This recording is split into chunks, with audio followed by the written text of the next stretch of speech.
ہم جناب آصف علی زرداری صاحب، جناب بلاول بھٹو زرداری صاحب، جناب مولانا فضل الرحمان صاحب، میرے بھائی محمد شہباز شریف صاحب، جناب محمود خان اچکزئی صاحب، محترم ڈاکٹر عبد المالک صاحب، محترم ساجد میر صاحب، جناب آفتاب احمد خان شیرپاؤ صاحب، جناب محسن خان داور صاحب، جناب جمال الدین صاحب، جمال دینی صاحب، اور جناب اویس شاہ نورانی صاحب، نہایت معزز قائدین، محترم شرکائے کانفرنس اور محترم خواتین و حضرات، السلام علیکم۔ بہت شکریہ جناب محترم آصف زرداری صاحب، اللہ تعالیٰ آپ کو بھی صحت تندرستی عطا فرمائے اور خیر و برکت عطا فرمائے۔ میری بہت ساری دعائیں آپ کے لیے بھی ہیں اور بلاول بھٹو زرداری صاحب کے لیے بھی ہیں۔ ان سے پرسوں بات کر کے مجھے بہت خوشی ہوئی اور بہت اچھی ہماری باتیں ہوئیں، اور جس پیار محبت سے انہوں نے مجھ سے بات کی میں کبھی نہیں بھلاؤں گا۔ میں کانفرنس کے میزبان جناب آصف علی زرداری صاحب کا اور بلاول بھٹو زرداری صاحب کا اور مولانا فضل الرحمان صاحب کا اور تمام معزز قائدین کا بے حد شکر گزار ہوں کہ مجھے اس کانفرنس میں اپنی بات کہنے کا آپ نے موقع فراہم کیا۔ میں وطن سے دور ہوتے ہوئے بھی اچھی طرح جانتا ہوں کہ وطن عزیز کن حالات سے گزر رہا ہے اور عوام کن مشکلات کا شکار ہیں۔ یہ کانفرنس نہایت ہی اہم موقع پر منعقد ہو رہی ہے، بلکہ میں تو اسے ایک فیصلہ کن موڑ سمجھتا ہوں۔ پاکستان کی خوشحالی اور صحیح معنوں میں ایک جمہوری ریاست بنانے کے لیے ضروری ہے کہ ہم ہر طرح کی مصلحت چھوڑ کر اپنی تاریخ پر نظر ڈالیں اور بے باک فیصلے کریں، اور آج نہیں کریں گے تو پھر کب کریں گے؟ میں مولانا فضل الرحمان صاحب کی سوچ سے پوری طرح متفق ہوں کہ ہمیں رسمی اور روایتی طریقوں سے ہٹ کر اس کانفرنس کو بامقصد بنانا ہوگا، ورنہ قوم کو بہت مایوسی ہوگی۔ اور جو ابھی ٹرینڈ جناب آصف علی زرداری صاحب نے سیٹ کیا ہے، اسی کو آگے لے کے چلنا ہے۔ آپ سب جانتے ہیں کہ 73 برس سے پاکستان کو کن مسائل کا سامنا ہے۔ ان مسائل کی بنیادی وجہ صرف اور صرف ایک ہے، اور میں اپنے تجربے سے بول رہا ہوں۔ میرا بھی تجربہ الحمدللہ پاکستان کی پالیٹکس میں اور پاکستان کی خدمت میں کافی زیادہ ہے، اور میں یہ سمجھتا ہوں کہ پاکستان کو جو میں وجہ بتانا چاہ رہا ہوں وہ یہ ہے کہ پاکستان کو جمہوری نظام سے مسلسل محروم رکھا گیا ہے۔ جمہوریت کی روح عوام کی رائے ہوتی ہے، یعنی ملک کا انتظام وہ لوگ چلائیں جنہیں عوام اپنے ووٹوں کی اکثریت سے یہ حق دے، اور ہمارے آئین کی ابتدا بھی انہی الفاظ سے ہوتی ہے کہ اللہ تعالیٰ ہی کائنات کا حاکم مطلق ہے، جس کا کوئی شریک نہیں۔ اس کے طے کردہ حدود کے اندر رہتے ہوئے پاکستان کے عوام کی طرف سے استعمال کیا جانے والا اختیار ایک مقدس امانت کا درجہ رکھتا ہے۔ آئین کے مطابق ہمارے جمہوری نظام کی بنیاد عوام کی رائے پر ہے۔ دنیا بھر کی جمہوریتوں کا یہی اصول ہے۔ جب جمہوریت کی اس بنیاد پر ضرب لگتی ہے اور ووٹ کی عزت کو پامال کر دیا جاتا ہے تو سارا جمہوری عمل بالکل بے معنی اور جعلی ہو کر رہ جاتا ہے۔ جب عوام کے مقدس امانت میں خیانت کی جاتی ہے اور انتخابی عمل سے پہلے یہ طے کر دیا جاتا ہے کہ کس کو جتانا ہے اور کس کو ہروانا ہے، انتخابات میں دھاندلی سے مطلوبہ نتائج حاصل کر لیے جاتے ہیں اور رہی صحیح کسر حکومت سازی کے لیے جوڑ توڑ میں نکال دی جاتی ہے، تو اندازہ لگایا جا سکتا ہے کہ کس طرح سے عوام کو دھوکہ دیا جاتا ہے اور عوامی مینڈیٹ کیسے چوری کیا جاتا ہے۔ بدقسمتی سے پاکستان کو اس طرح کے تجربات کی لیبارٹری بنا کر رکھ دیا گیا ہے۔ اگر کبھی عوام کی کوئی نمائندہ حکومت بن بھی گئی تو اسے ہر طرح کی سازش کے ذریعے سے پہلے بے اثر اور پھر فارغ کر دیا جاتا ہے۔ اس میں یہ بھی پرواہ نہیں کی جاتی کہ اس سے ریاستی ڈھانچہ کمزور ہوگا، اقوام عالم میں جگ ہنسائی ہوگی اور عوام کا ریاستی اداروں پر سے اعتماد اٹھ جائے گا۔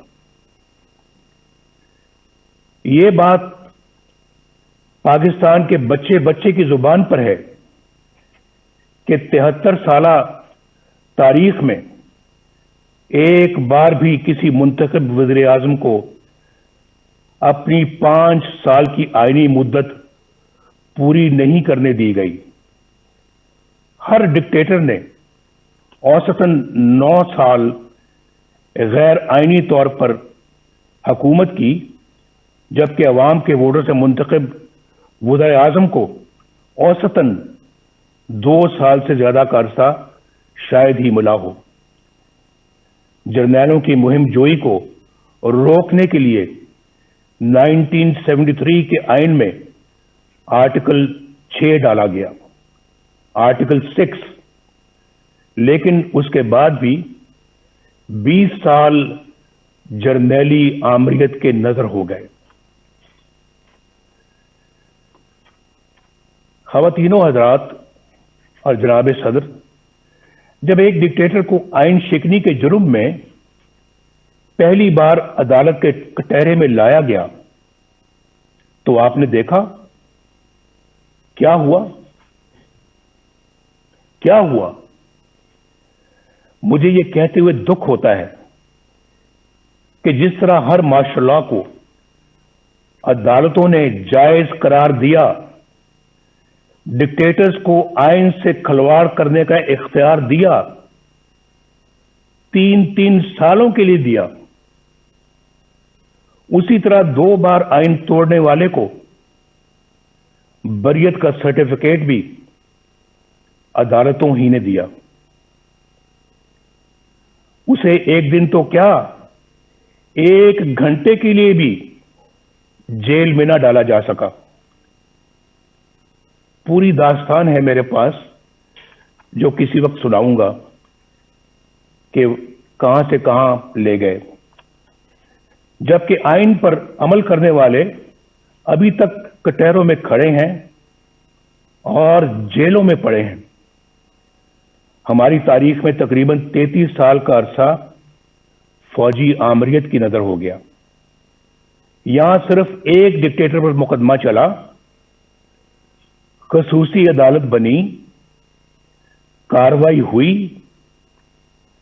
اسے آئین اور قانون کے تحت سزا سنائی گئی، لیکن کیا ہوا؟